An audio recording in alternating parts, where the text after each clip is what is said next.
Adrian Cole did not think of himself as a jealous man, not until the night he proved himself wrong.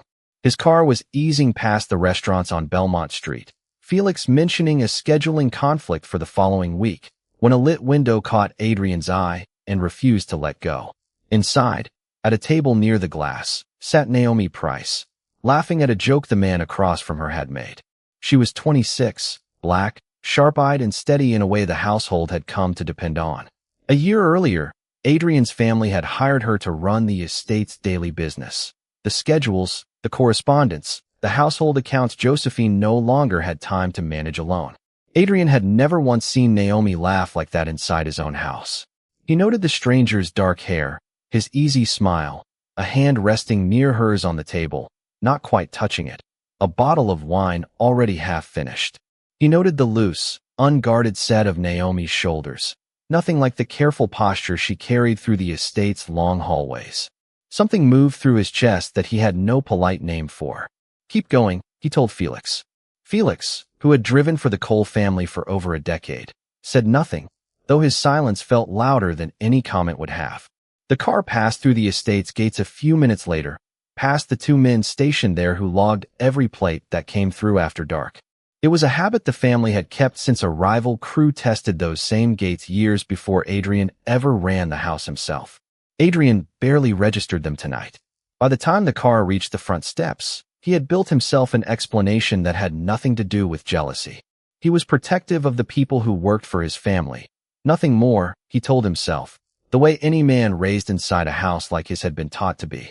Naomi had been hired during a stretch when Adrian needed someone he could trust completely, someone who would never repeat what she overheard in this house. That meant names spoken low over dinner, visitors who came through the side entrance instead of the front, and the gap between what Cole import and trade showed on paper and what actually moved through its warehouses. She had never asked a question she was not owed an answer to. He had never let himself examine what trusting her that much had quietly become. Standing alone in his study near 11, a scotch in his hand he had no real intention of finishing, Adrian understood he was about to have a difficult time continuing to avoid the truth. Josephine found him there, the glass still full, and asked whether he planned to drink it or simply stare it into evaporation. He told her he was fine. Josephine, who had run this household long enough to recognize a man lying to himself, left without another word. The look she gave him on her way out said she suspected far more than that, and that she intended to say nothing about it until he was ready to hear it. Naomi had come to work for the Cole family exactly 1 year earlier, in the aftermath of a stretch that taught her how fast a stable life could come apart. She had spent 3 years working through community college while holding 2 part-time jobs, chasing a business degree that was supposed to end the paycheck-to-paycheck cycle for good. Her mother's heart had other plans. A sudden diagnosis, 2 hospital stays, and months of unpaid leave to manage her mother's recovery left Naomi with a mountain of debt.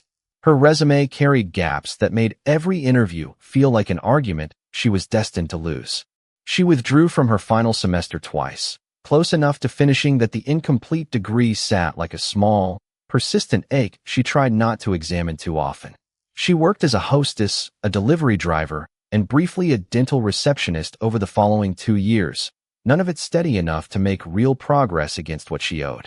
The Cole position came through a former classmate in household staffing, offering steady income, real benefits, and a schedule flexible enough that Naomi could finally chip away at her coursework at night. She approached the job the way she approached everything, with disciplined focus, determined to make herself useful in ways nobody could question. Within 2 months she had. Josephine pulled her aside after watching her handle a catering disaster with more composure than staff twice her tenure usually managed, and told her plainly that she had good instincts and better patience. Naomi turned the compliment over for days afterward, and used a praise that carried no catch attached to it. The 2 women settled into an easy rhythm after that, Josephine teaching with patience, never condescension, Naomi working with a reliability that made the older woman's job noticeably lighter. Naomi's actual duties grew alongside the trust. Within the year, she was managing the estate's calendar, filing the family's correspondence, and reconciling the household accounts each month. It was work that put her near far more of the family's private business than the maid's uniform she still technically wore ever suggested. What she had not expected, in any of her careful planning, was the way Adrian Cole would become part of her days in a manner that had nothing to do with employer and employee. He remembered little details about her, unprompted. He asked after her mother with a consistency that felt genuine rather than polite. When she mentioned once, in passing, that her online coursework conflicted with the estate's evening schedule, he had Josephine quietly rearrange her hours the following week, never framing the change as a favor done for her specifically. Naomi noticed these things the way she noticed most things, filing them away, refusing to dwell on what they might mean. A woman rebuilding a life from nothing did not have room for complications involving the man who signed her paycheck. She finished her degree online that spring, with nothing more than a card Josephine left on her nightstand. She told herself the schedule change had been nothing more than the kind of thing a decent employer did for staff who worked hard. Even so, some honest, unguarded part of her suspected the explanation was thinner than she wanted it to be. The night Naomi first understood that whatever sat between them was not entirely one-sided came 3 months earlier, when a plumbing emergency in the estate's east wing kept her working long past her usual hours. She found Adrian, unexpectedly, still awake in the kitchen near midnight, 2 mugs of tea, already prepared, as though he had somehow known she would eventually make her way there cold and exhausted. The kitchen at that hour held a particular hush, the ovens cooling, a single pendant light throwing gold across the counters. Naomi, tired enough that her guard had dropped further than usual, sank into the chair across from him, her careful formality gone. "You did not have to do this," she said, taking the mug anyway. "You were on your feet for 6 hours fixing a problem that was not yours to solve," Adrian said. "It seemed like the least I could manage." They talked for nearly 20 minutes, wandering from the plumbing disaster to her mother's recovery to a shared complaint about contractors who never called back, an easy rhythm that surprised them both. "Do you ever regret the years this cost you?" Adrian asked eventually, more hesitation in his voice than she had ever heard from him. "I used to," Naomi admitted. "Now I think the destination was never really the point. It was learning to keep walking the road honestly that actually mattered." Adrian studied her for a long moment, something between surprise and recognition crossing his face. "My father spent 30 years chasing the next deal. Certain happiness sat one acquisition further than wherever he stood," Adrian said. "I am not sure he ever once arrived anywhere that satisfied him before his heart gave out at his desk." Naomi did not know how to answer that, so she let the silence sit a moment before saying only that it sounded like a lonely way to spend 30 years. 2 weeks after that conversation, an uninvited man arrived at the estate's front door, asking for Adrian by name in a tone that assumed the door would open on its own. Naomi was near the study when Adrian came down to meet him, close enough to hear every word. The man claimed to represent an associate testing whether coal territory along the harbor could be renegotiated, the kind of test the family had seen before from smaller crews looking to make a name for themselves. Adrian listened without interrupting, his face unreadable, and told the man only that his associate already had an answer, and that showing up uninvited was not a position this house would reward twice. The visitor left within the minute, a good deal less certain of himself than when he arrived, walked out by 2 of the household's security men without a single hand ever raised. Nobody explained what had happened. Nobody needed to. Naomi understood, watching Adrian afterward, exactly what kind of authority lived quietly under his composure. It had nothing to do with boardrooms and everything to do with a world she was only beginning to glimpse the edges of. She found herself, against every instinct built from a year of careful caution, wanting to know the man underneath it even more than before. The pressure Adrian had spent months resisting came from Harold Whitfield, his late father's longtime consigliere and the man who had long overseen the family's most sensitive alliances. Harold had built his entire argument around a single point: that coal territory, unsettled since the transition after Adrian's father's death, needed the kind of stability that only a marriage between families could properly secure. His candidate, raised with growing insistence for 8 months, was Isabel Marchetti, daughter of a rival family whose shipping routes bordered coal territory on every side that mattered. Harold was not, by nature, an unkind man, and Adrian understood his persistence came from real loyalty to his father's memory, which made the pressure harder to dismiss than if it had come from simple self-interest. Even so, every time Harold raised Isabel's name at the family table, a quiet resistance rose in Adrian that he had never let himself examine closely.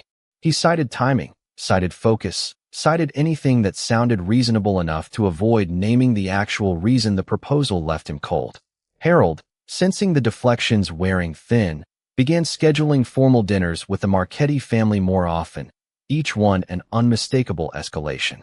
Isabel herself, when Adrian met her, struck him as sharp and entirely uninterested in the arrangement. The two of them shared an honest exchange over dessert in which she admitted she found the whole business as transactional as he clearly did. It changed nothing about how determined both families were to see the alliance through. Harold began treating the marriage less as a suggestion and more as a foregone conclusion the family had not finalized on paper yet. Meanwhile, unaware of the pressure building beneath the household she worked in, Naomi finally agreed to a blind date her friend Camille had been arranging for months. Camille, tired of watching Naomi give every waking hour to work and her mother's recovery, had grown insistent enough that Naomi ran out of excuses to keep putting it off. The man Camille chose, Preston Fairweather, worked in commercial real estate. Over the phone beforehand, he struck Naomi as easy company with modest expectations, just what she needed after 2 years with no room in her life for anything resembling romance. She picked a small restaurant on Belmont Street for the date, one close enough to walk from her evening class, and told herself it was nothing more than one low-stakes dinner with a perfectly nice stranger. She did not tell Josephine where she was going that particular evening. She certainly gave no thought at all to whether Adrian's car might happen to pass that same window at that same hour, on his way home from a meeting neither of them had planned around the other's schedule. Naomi almost canceled twice in the days before the date, each time for a reason she did not want to look at too closely. The household had grown tense since Harold's visits multiplied, Adrian shorter in conversation, more likely to retreat to his study before dinner was finished. Naomi noticed. She had built an entire skill out of noticing what people did not say, and what she heard beneath Adrian's carefully neutral tone in those weeks ran a good deal deeper than simple distraction. She mentioned it once to Josephine while folding linens, careful to keep her tone light. Men like Adrian rarely announce what is actually bothering them, Josephine said, and offered nothing further, though her eyes suggested she knew more than she was saying. The evening before the date, Naomi found Adrian alone in the study with a glass he was not drinking from. "Is anything wrong?" she asked directly. "Nothing worth discussing," he said, the deflection so unlike his usual directness that it told her more than an honest answer would have. She studied him a moment, then chose not to press. "You do not have to tell me what it is," she said, "but it might weigh less if you let someone else help carry it." He looked at her with an intensity that made her breath catch, then said nothing further, and the moment passed unresolved. That night Naomi lay awake running the past year through her mind in fragments. The rearranged schedule, the midnight tea, the lingering doorways, the visitor who left the estate rattled while Adrian barely raised his voice. The fragments arranged themselves into a shape she was no longer able to pretend she had not noticed. She made a decision near 2 in the morning, small but stubborn. She was not going to let unspoken tension inside someone else's house dictate whether she was allowed one ordinary evening for herself. She had spent 2 years rebuilding a life around other people's emergencies, and she was keeping the date.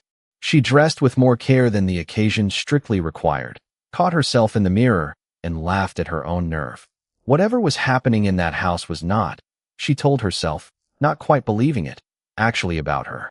She left for the restaurant on Belmont Street at 7 that evening, unaware that the stubborn decision she had just made was about to become the hinge the rest of the year would turn on. 2 miles away, in his study, Adrian sat with Harold's alliance documents in front of him and could not make himself read a single line. His attention circled instead around a scheduling note Felix had mentioned earlier, a reservation for 2 on Belmont Street, 7 o'clock. He told himself, more than once, that it meant nothing to him. 40 minutes later, he had Felix bring the car around. Felix said nothing when Adrian gave him the address, though the careful neutrality of his face in the rearview mirror said he understood the errand well enough without needing it explained. Adrian rehearsed a version of the evening in which he simply happened to be seated nearby, unnoticed, a story that fell apart with every passing block and collapsed. Completely the moment he stepped through the restaurant door. He spotted Naomi immediately, at a table near the window, Preston across from her, both of them laughing at a joke Adrian had not been present to hear. Her hair was loose the way it rarely was at the estate, a soft blue dress replacing her usual uniform. He meant to walk past, to find a table of his own, to maintain the composure that had carried him through every difficult negotiation of his life.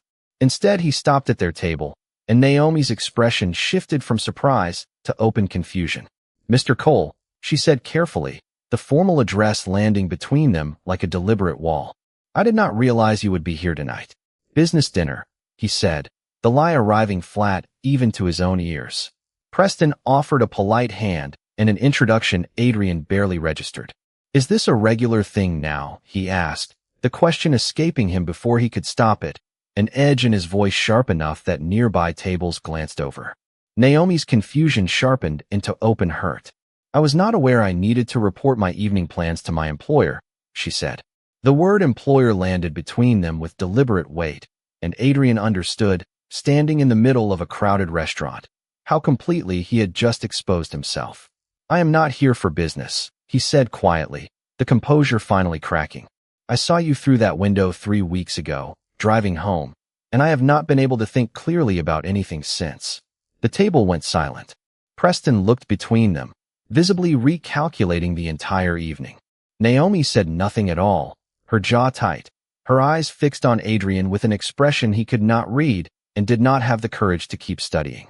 Adrian managed a stiff apology directed at the table in general, then retreated to his own reservation on legs that felt considerably less steady than a moment earlier.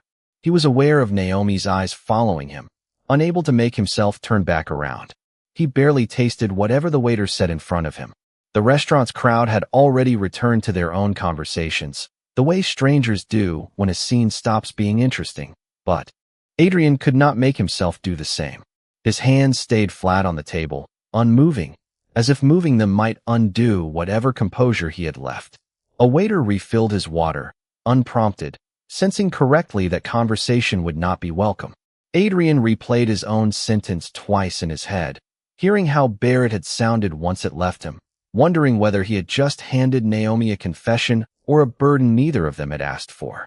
20 minutes later, from across the room, he watched Naomi stand, say a few words to Preston, and leave alone, her coat gathered tightly around her, never once glancing toward Adrian's table on her way out.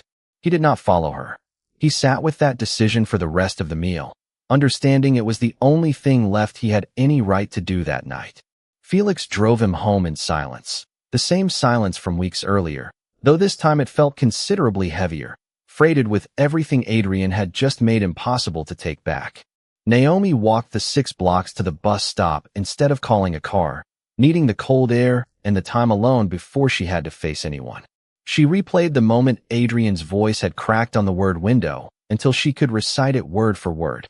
She kept turning it over in her mind when she reached her apartment, uncertain whether the sharpest feeling in her chest was anger or something she was not yet ready to name. She did not sleep well that night. Neither did Adrian, 2 miles away, standing at his study window staring at nothing in particular, aware that whatever careful distance had existed between them for a year was now irreversibly gone.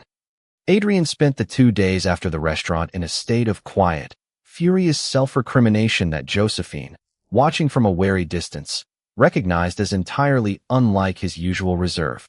He canceled 2 meetings that would ordinarily have been non-negotiable, ate almost nothing at either dinner Josephine set in front of him, and spent an unusual amount of time standing at his study window, doing nothing else. Naomi arrived at work the morning after, determined to maintain a strictly professional distance, uncertain how to process what she had witnessed. Preston called twice. She let both calls go to voicemail, telling herself she needed time to think, though her mind, if she was honest, had already been made up somewhere in that restaurant. Camille called the next evening, unable to let the story go once Naomi finally told her what had happened at the restaurant. "He said what?" Camille asked, and Naomi found herself repeating Adrian's words twice, testing them out loud to see if they sounded any less enormous the second time. They did not. Camille, who had spent 2 years listening to Naomi talk herself out of wanting anything for herself, asked the one question Naomi had been avoiding since she left that table. What do you actually want to happen now? Naomi did not have an answer ready, and admitted as much, turning her coffee mug in slow circles while she searched for one. I want him to mean it, she said finally. Not just say it in a moment he cannot take back. Camille warned her gently about the difference between a man who wanted her and a man who wanted the version of himself brave enough to want her. Naomi carried that distinction with her for the rest of the week, unable to set it down. At the estate, Josephine noticed the shift immediately, the deliberate distance Naomi kept from Adrian's wing of the house, the way she found reasons to route the household correspondence through someone else. Josephine did not ask directly. She had learned long ago that people told her the truth faster when she gave them room to arrive at it in their own time. She waited, folding linens beside Naomi in a companionable silence that asked nothing and offered everything. Naomi appreciated the restraint more than she could have explained. Adrian, for his part, stayed away from the kitchen during those 2 days, taking his meals alone in the study. Josephine registered the habit silently, though her expression when she set his tray down said more than words would have. Harold delivered his ultimatum 4 days later, informing Adrian in front of the family's senior circle that the Marchetti family expected a formal decision within the week. He framed the deadline as a matter of territorial stability, though everyone at the table understood full well what was actually being discussed. Adrian offered only a clipped acknowledgement that he understood the timeline, then sat through the rest of the meeting with a composure that cost him a great deal more effort than anyone realized. He left the meeting and did not go home. He walked instead to the cramped office off the estate's records room, where Naomi kept the household correspondence filed, and stood there a long moment before making himself walk back out again. Naomi found him in the garden 2 evenings later, near the hedges where the estate's roses had started their late bloom, and this time she was the one who crossed the distance first. I need you to actually finish the sentence you started at that restaurant, she said. You do not get to say half of a true thing and then disappear behind an apology for 3 days. Adrian turned to face her, and for the first time in a week, he did not look away. I have spent 4 days trying to find a version of this conversation that does not end with me losing my position in this house entirely, he admitted. I am not sure one exists. Naomi crossed her arms, waiting, giving him nothing to work with beyond her silence and the clear expectation that whatever he said next had better be honest. I do not know what came over me that night, Adrian began, then stopped, frustrated with his own inability to explain it. That is not true, he corrected himself. I know exactly what came over me. I have spent months refusing to call it by its real name, because naming it felt more dangerous than pretending it did not exist. Naomi held perfectly still, waiting. You work for me, he said, almost as an argument against himself.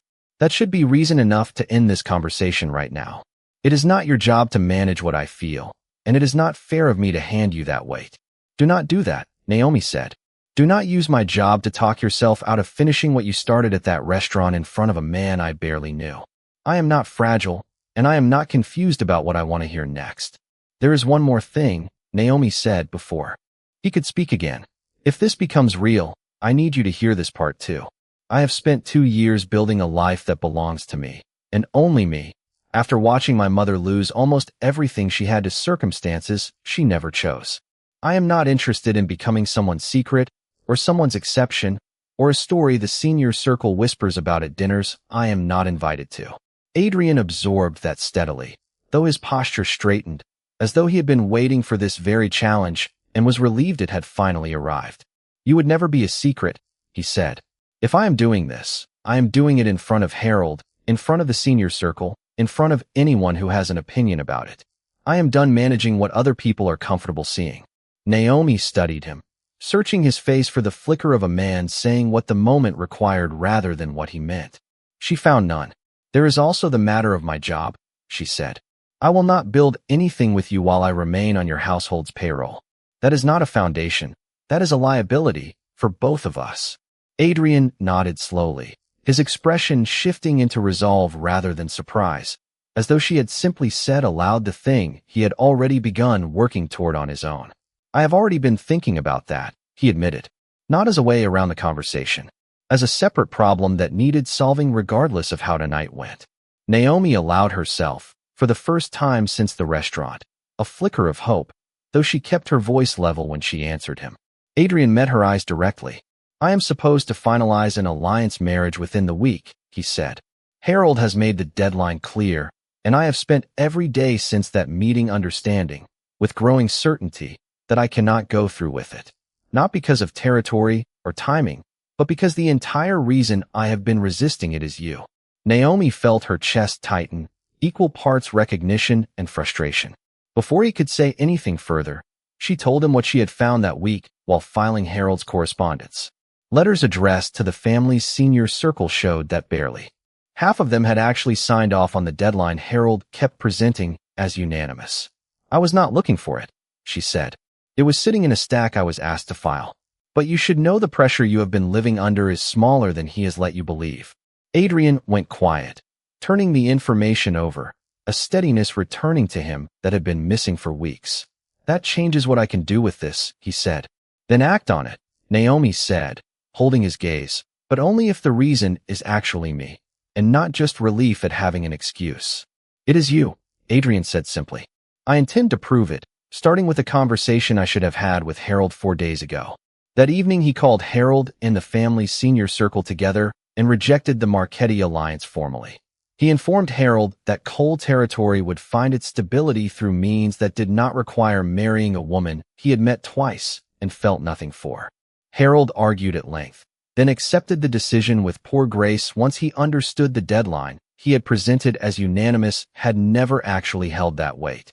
Isabel Marchetti, informed of the decision within days, responded with visible relief rather than offense, admitting in a brief call that she had been secretly hoping one of them would finally end the charade between their families.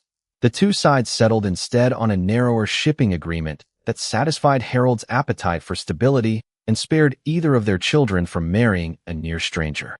Naomi needed longer than one garden conversation to fully trust what Adrian had told her, and she said so plainly in the days afterward. She was uncertain whether a man who had spent a year hiding behind careful distance could sustain a bond built on honesty instead of restraint. Adrian did not argue or rush her. Before either of them spoke of the relationship again, he arranged, through the company's community education office, a coordinator position Naomi was already qualified for on the strength of her finished degree. It reported to a director 3 floors from his own, on the company's payroll rather than the household's. It was not a gift, he told her plainly. It was a job she had earned and never been offered while she worked inside his home. Naomi accepted it, gave the estate proper notice, and moved into an apartment across town within the month, her own name on the lease for the first time in 2 years. The new position suited her in ways the household job never fully had. Naomi spent her first month building an outreach program connecting the company's education office with 2 local high schools, work she had once only dreamed about doing while filling out community college applications between shifts. Her director, a woman named Renata who had built the office from nothing a decade earlier, told her within weeks that she had good instincts. It was the kind of program that actually changed outcomes rather than just looking impressive in a quarterly report. Naomi called her mother that night, both of them crying a little over the phone, her mother asking questions about the job with a pride Naomi had been chasing, in one form or another, for 2 years.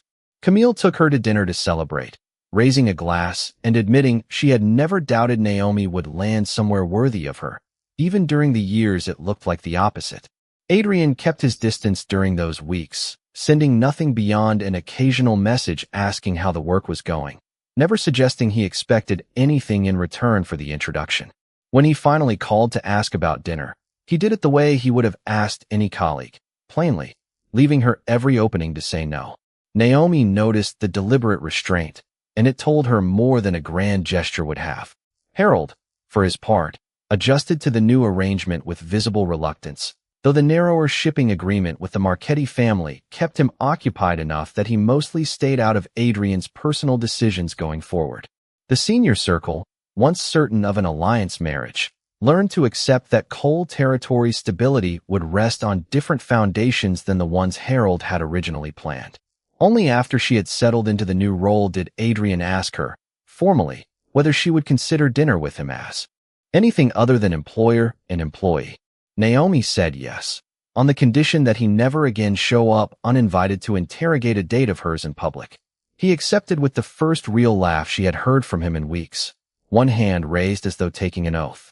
Preston, told gently that her attention had settled elsewhere, took the news with more grace than the restaurant incident had probably earned him. Months later, Adrian brought Naomi back to the same restaurant on Belmont Street, the same table near the window where everything had first gone sideways. She laughed at something he said, and he watched her laugh openly this time. Nothing left unspoken between them worth hiding. Josephine, hearing about the dinner afterward from Felix, allowed herself a small, satisfied smile, having suspected long before either of them admitted it exactly how the story was going to end. Thank you for listening to this story. I wish you peace, always. I am Sunny, and I love you.